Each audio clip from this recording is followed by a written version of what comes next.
বড় মার ঔষধ পাল্টে দিয়ে ময়নাকে ফাঁসাতে গিয়ে নিজেই ফেঁসে গেল মেজমা। হ্যাঁ বন্ধুরা, এমনটাই দেখা যাবে। তাই সম্পূর্ণ জানতে ভিডিওটিতে লাইক দিয়ে চ্যানেলটি সাবস্ক্রাইব করে দেখতে থাকুন। গল্পের শুরুতেই দেখা যাবে বড় মাকে ময়না বলতে থাকে, বড় মা তুমি আমার এলে এত কেন চিন্তা করো কও তো? আমার বাউল দাদা একটা কথা কইতো জানো তো, যে যা হওনের তা হইবই, সেটা তুমি যতই আটকানোর চেষ্টা করো। তাইলে তুমি কেন এরকম করো কও তো? দেখো না, যদি তা না হইতো তাইলে কি আবার পরীক্ষা দেওয়ানের চিন্তাখান আমার মাথায় আইতো? আইতো না তো। তাহলে তুমি না আমার লইয়া আর চিন্তা করবা না। তারপরে এই বলতে বলতেই বড় মার চুল বেঁধে দিতে থাকে ময়না। তখনই রৌদ্র সেখানে চলে আসে। এসে বলতে থাকে, মা তুমি কেমন আছো? তখনই বড় মা বলতে থাকে, দেখ না, যার মেয়ে এত সেবা যত্ন করে সে আবার খারাপ থাকতে পারে? তখন ময়না বলতে থাকে, বড় মা আমি তো কিছুই করি নাই, সব তো তোমার পোলার ইনজেকশনের লেগে হয়েছে। তারপরেই রৌদ্রকে বড় মা বলতে থাকে, রোদ তুই কি এখন আবার আমাকে ইনজেকশন দিবি নাকি বাবা? আমাকে ওষুধ দে না। তখন রৌদ্র বলতে থাকে, না না মা, আমি তোমাকে এখন আর ইনজেকশন দিব না, তোমার জন্য আমি ঔষধ নিয়ে এসেছি। তুমি 3 দিন খেলেই না একদম সুস্থ হয়ে যাবে, দেখবে একদম ফিট হয়ে যাবে। তারপরে দেখা যাবে ওইদিকে মেজমা ঘরের মধ্যে চুপ করে দাঁড়িয়ে থাকে। তখনই মেজবাবু যায় আর গিয়ে বলতে থাকে, আচ্ছা শর্মিলা তুমি কি চাও বলো তো? তখনই কান্নার নাটক করতে থাকে মেজমা আর বলতে থাকে, আমি কি করেছি? নিশ্চয়ই আমার নামে কেউ তোমার নামে নালিশ করেছে তোমার কাছে। তখনই মেজবাবু বলতে থাকে, আমি জানি না তুমি কেমন, তুমি যে বড় বড় বৌদির কাছে গিয়ে কি বলেছো সেটা আমি শুনেছি। তখনই মেজমা বলতে থাকে, কে তোমাকে বলেছে শুনি, কে আমার নামে মিথ্যে কথাগুলো বলেছে? তখনই বজ্র সেখানে চলে আসে আর এসে বলতে থাকে, মা আমি মিথ্যে কথা বলেছি? তুমি কিছু করোনি তাহলে, তাই না? তখনই এই কথা দিয়ে মেজমা বলতে থাকে, আমি জানতাম তুই বলেছিস তাই না? তখনই মেজবাবু বলতে থাকে, এটা কেমন ভাষা শর্মিলা, বাচ্চাদের সঙ্গে কথা বলার? বজ্র আমাকে গিয়ে বলল যে বাবা মা কি কখনো ঠিক হবে না।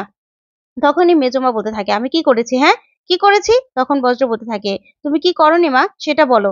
তুমি তো ময়না যদি টুকলি করতো তুমি তো মনে হয় একদম খুশি হয়ে যেতে। তখন এই কথাতেই শর্মিলা বলতে থাকে, না আমি খুশি হব কেন? কেন এরকম একটা ভাব করছিস যেন ও এই কাজ করতেই পারে না? তখন মেজবাবু বলতে থাকে, না ময়না কখনো অন্যায় করতে পারে না, বুঝতে পেরেছো? কদিন আগেই তো ধরা পড়ে এরকম কান্নাকাটি করলে, এখন আবার এগুলো করছো, লজ্জা করছে না?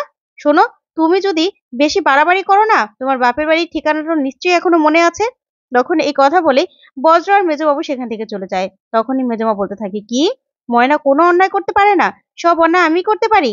ঠিক আছে, এবার দেখবো মজা, যে ময়না অন্যায় করতে পারে কিনা। তারপরে দেখবো যে সবার মুখটা কোথায় যায়। এই বলে মেজমা বড় মার দরজার বাইরে গিয়ে সবটা দেখতে থাকে। তখনই ময়না রৌদ্রকে বলতে থাকে, আচ্ছা ডাক্তারবাবু, এগুলা খাইলে বড় মা সুস্থ হয়ে যাবো তো? তখনই রৌদ্র বলতে থাকে, হ্যাঁ ময়না সুস্থ হয়ে যাবে। মা তুমি দেখো তো ওষুধ কখন কি খাবে। তখনই ময়না বলতে থাকে, আচ্ছা ডাক্তারবাবু আপনি মারে কেন কইতাছেন, আমারে দেখান না, আমি তো আসি। তখন রৌদ্র বলতে থাকে, ময়না 2 দিন পরে তো তোমার কলেজ খুলে যাবে, তখন? তখন ময়না বলতে থাকে, দরকার হলে 3 দিন যাবো না। তখনই বড় মা বলতে থাকে, না না ময়না, তোকে যেতে হবে, বুঝতে পেরেছিস? কলেজ খুললেই কিন্তু আবার রেজাল্ট বের হবে। তখন ময়না বলতে থাকে, ঠিক আছে ঠিক আছে, কিন্তু এখন তো আমি আসি। তখন রৌদ্র বলতে থাকে, ঠিক আছে এই নিয়ে আর কথা নয়, আমি তোমাকে দেখিয়ে দিচ্ছি। তখনই রৌদ্র বারবার করে ময়নাকে ওষুধ খাওয়ানোর নিয়মটা বলে দেয়। তখন রৌদ্র বলতে থাকে, আচ্ছা ময়না দেখে নিয়েছো তো, এবার বলো তো কখন কোনটা খাওয়াবে। তখন ময়না বলতে থাকে, আপনি কি আমার পরীক্ষা নিতেছেন নাহি? তখনই রৌদ্র বলতে থাকে, না না পরীক্ষা নেবো কেন, আসলে জিজ্ঞাসা করলাম। তখন ময়না বলতে থাকে, না আমি না সব জানি কিন্তু বলুম না। তখন এই নিয়ে ময়না আর রৌদ্র কথা কাটাকাটি করতে থাকে। তারপর ময়না বলতে থাকে, আসলে না আপনার সঙ্গে অনেকদিন তো ঝগড়া করি না, তাই আমার ইচ্ছা করলো আপনার সাথে ঝগড়া করতে। তখন ওদের এই কাণ্ড দেখে বড় মা হাসতে থাকে আর বলতে থাকে, তোরা যে পারিস না। তারপর ময়না বলতে থাকে, দেখেছো বড় মা, তোমাকে হাসানোর জন্যই না আমি এই কাণ্ডগুলো করেছি, তোমার হাসি পেলো তো? তারপর এই নিয়ে কথা কাটাকাটি করতে থাকে। তারপরে ময়না একটা বক্সের মধ্যে রৌদ্রকে নিয়মটা দেখিয়ে বলতে থাকে, আচ্ছা এই বক্সের মধ্যে আমি রাখলাম, তারপরে ঠিক মতো খাওয়াবো। ওইদিকে মেজমা সবটা দেখে রাখে। তারপর দেখা যাবে ময়না রৌদ্রের বাবাকে কি কি আনতে হবে বাজার থেকে সেই লিস্ট বলতে থাকে।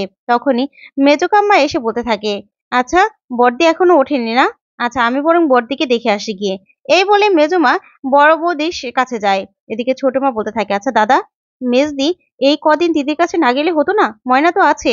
তখনই রুদ্রের বাবা বলতে থাকে, সেটা তোমার মেজদি শুনলে তো, কারো কোনো কথা শুনে নাকি? তারপর ময়না বলতে থাকে, আমি যাইতাছি বড়মার কাছে। এই বলে ময়না দৌড়ে ছুটে যায়।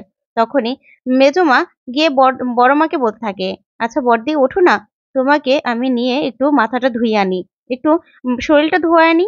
তখনই ময়না বলতে থাকে, আচ্ছা মেজমা বড় মা না কোথাও লড়বো না এখান থেকে, আমি বড় মার মাথা কান এখানেই ধোয়াই দিব। তখন বড় মা বলতে থাকে, না না ময়না, আমি গিয়ে ধুতে পারবো তো? তখন ময়না বলতে থাকে, না বড় মা, আমি অসুস্থ হয়েছিলাম তো আমারে কিন্তু একটুও নড়তে দাও নাই, মনে আছে তোমার? তাহলে তুমি কেন এখন নড়বা? তখন বড় মা বলতে থাকে, ময়না, আসলে মাথাটা ধুলে হবে না, আমার গায়ে শরীরে একটু না জল দেবো। তখন মেজমা বলতে থাকে, আচ্ছা দিদি, চলো, আমি তোমাকে নিয়ে যাচ্ছি। তখন ময়না বলে, না না মেজমা, আমি থাকতে আপনি কেন কষ্ট করবেন? তার থেকে বজ্রদান আপনারে ডাকছিল, আপনি যান, বজ্রদারে খাবার দেন। তখনই মেজমার কাছ থেকে বড় মাকে নিয়ে ময়না ওয়াশরুমে চলে যায়। তখনই মেজমা সুযোগে ওষুধগুলো পাল্টে নেয় আর বলতে থাকে, এবার দিদি ভালো করে ভিটামিন খাও, খেয়ে খেয়ে সুস্থ হও। এই বলে হাসতে থাকে মেজমা। আর ওষুধের ডিব্বাটা একটা চেয়ারের নিচে রেখে দেয় আর বলতে থাকে, এখান থেকে না থাকলে মজাটা জমবে কি করে? তারপরে মেজমা চলে যায়। ওইদিকে দেখা যাবে বড় মাকে স্নান করিয়ে এনে চুল মুছিয়ে দিতে থাকে ময়না। তখনই বড় মা বলতে থাকে, ময়না দে না এবার একটু আমি করি। তখন ময়না বলতে থাকে, না বড় মা, একদম না, তুমি চুপ করে বসে থাকবা। তারপরে দেখা যাবে রৌদ্র সেখানে চলে আসে আর এসে বলতে থাকে, মা কেমন আছো? তখন বড় মা বলতে থাকে, ঠিক আছি আমি। তারপর রৌদ্র বলে, ময়না মায়ের জল খাবার? তখন ময়না বলতে থাকে, এই তো আমি নিয়ে আইতাছি, তারপর ওষুধ খান খাওয়াই দিব, আপনি চিন্তা করবেন না। তারপরে ময়না বড় মাকে খাওয়ানোর পরেই ওষুধটা খাইয়ে দেয়। ওইদিকে মেজো মা আড়াল থেকে সবটা দেখতে থাকে আর খুশি হতে থাকে। তারপরে দেখা যাবে আস্তে আস্তে বড় মা আরো অসুস্থ হয়ে পড়ে। এদিকে রৌদ্রর বড় মাকে টেস্ট করেও দেখতে পায় যে কোনো উন্নতি হচ্ছে না। তখন রৌদ্রের বাবা বলতে থাকে, রোদ, কি হলো? তোর মায়ের শরীরটা তো ঠিকই হচ্ছে না। তখন রৌদ্র বলতে থাকে, কি জানি বাবা, আমি না বুঝতেই পারছি না। মায়ের 3 দিনেই তো সুস্থ হয়ে যাওয়ার কথা, কিন্তু 3 দিন হয়ে গেল, ওষুধ খেয়ে তো কোনো রকম কোনো উন্নতিই হচ্ছে না, প্রেশারটা তো কোনোভাবেই নামছে না, আমি না কিছু বুঝতে পারছি না, কি হলো? ওইদিকে ময়নাও বলতে থাকে, তাই তো, বড় মায়ের তো কোনো উন্নতিই দেখতে পাইতেছি না ডাক্তারবাবু। তাইলে বড় মায়েরে আপনি অন্য ওষুধ পাল্টায় দেন না। ঠিক তখনই রৌদ্র দেখা যাবে ওষুধের বক্সটা ধরেই দেখতে পায় যে ওষুধগুলো সব অন্যরকম।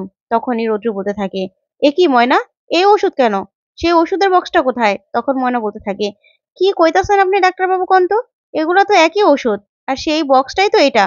তখনই রৌদ্র বলতে থাকে, না ময়না, এই ওষুধগুলো, যে ওষুধগুলো আমি দিয়েছিলাম সেগুলো নয়, এগুলো অন্য ওষুধ। তখনই ময়না বলতে থাকে, দেখেন না, আপনি তো এই ওষুধখানি দিছিলেন। তখন রৌদ্র বলতে থাকে, এই জন্যই তোমাকে বারবার বলেছিলাম যে ওষুধের নামগুলো দেখো ময়না, ওষুধের নামগুলো দেখো, তুমি ওষুধের নামগুলো দেখোনি।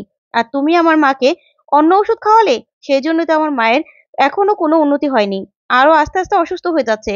ভুল ওষুধ খাওয়ালে তুমি আমার মাকে, না না, তুমি আমার মায়ের আশেপাশে একবারে আসবে না। তখন ময়না খুবই কষ্ট পেতে থাকে আর বলতে থাকে, ডাক্তারবাবু, আপনি এই কথাখান কইতে পারলেন? আমি আমি মায়েরে কেন ভুল ওষুধ খাওয়ামু? এই ওষুধগুলাই তো আমি রাখছিলাম। তখন রুদ্র বলে, ময়না, তুমি কিন্তু একদমই ভুল কথা বলবে না। এই ওষুধগুলো আমি দেইনি। তখনই রৌদ্র সে চেয়ারের নিচে সেই বক্সটা দেখতে পায় আর বলতে থাকে, এই ওষুধগুলো আমি দিয়েছিলাম ময়না। আর তুমি আমার মাকে ভুল ওষুধ খাওয়ালে। তো বন্ধুরা, আজকের আপডেটটি তোমাদের কাছে কেমন লাগলো অবশ্যই কমেন্ট করে জানাতে ভুলবে না। ধন্যবাদ।